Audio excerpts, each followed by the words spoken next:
গুলেন বারি syndrome বিরল এই স্নায়ু রোগ যেন সাক্ষাৎ মৃত্যুদূত।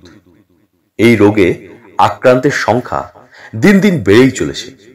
গুলেন বারি সিনড্রোমে বাংলাতেও হানা দিয়ে প্রাণ কেড়েছে বেশ কয়েকজনের। বিশেষজ্ঞদের মতে এই রোগের হাত থেকে বাঁচতে কোভিডের মতোই হাত ধোয়ার বা মাস্ক ব্যবহার করার পরামর্শ দিচ্ছেন।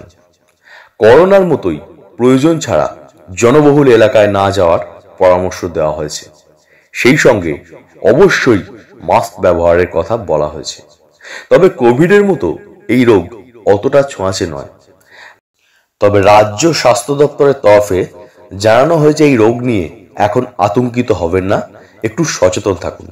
সুস্থ থাকতে বিশেষজ্ঞরা বেশ কিছু পরামর্শ দিচ্ছেন, সেগুলো অবশ্যই দেখে নিন এবং জেনে নিন।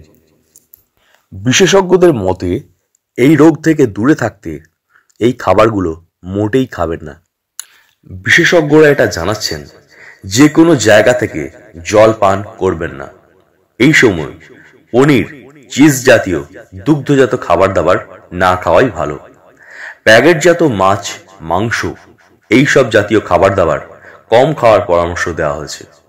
এমনকি বিশেষজ্ঞরা এটাও বলছেন যে ভাতের পরিমাণও কম খেতে হবে এবং যতটা সম্ভব ভিটামিন সি সমৃদ্ধ খাবার খেতে হবে।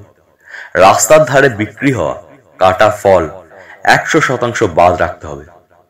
এই রোগ নিয়ে দুশ্চিন্তায় অনেকেই রয়েছেন, কিন্তু অযথা চিন্তা করবেন না। এই রোগ নিয়ে সুস্থ থাকার জন্য এই সমস্ত পরামর্শগুলো মেনে চলুন এবং সাবধানে থাকুন। অবশ্যই এটা মনে রাখতে হবে যে আক্রান্ত ব্যক্তির সংস্পর্শে এই রোগ ছড়ায় না। তবুও সামান্য উপসর্গ দেখলে অবশ্যই চিকিৎসকের পরামর্শ নিন।